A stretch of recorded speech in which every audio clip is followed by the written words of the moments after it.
CBS News consultant Jere Van Dyk has covered Afghanistan for more than 30 years. Good morning. Good morning.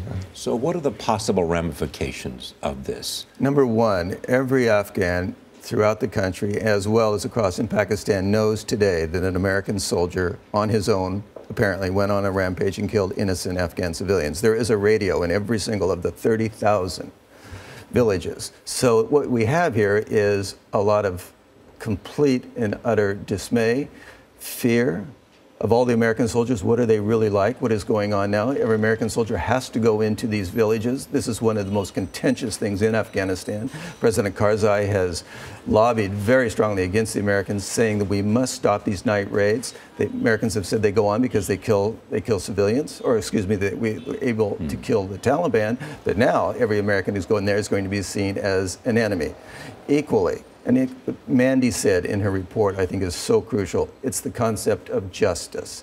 In Christianity, the main tenet is forgiveness. It's love. In Islam, it is justice. The Afghans demand justice. That is why I believe President Karzai used the word assassination, because the Taliban called this a barbaric act. He has to get in front of the Taliban here. He has his own life to worry about. He also has to show that he is completely on the side of the idea that there will be justice done.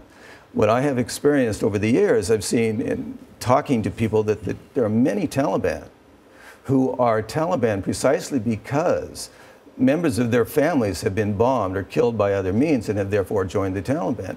Every single male member of these very large extended families, and most villages are simply clans tied together like knots on a rug, they are going to, for their sake of honor, have to find a way to get this revenge. And they're not at this moment thinking about either motivation on the one hand, or B, separating this lone act from other American. Yeah, very good point. I think that most Afghans are very, very rational. We tend to think that they are primitive, that they don't, because they don't have running water, because they don't have electricity in their villages. When I was there in the 1980s as a newspaper reporter, I was struck by how closely they followed the news throughout the world. They laughed at Radio Moscow. They paid very close attention to the BBC.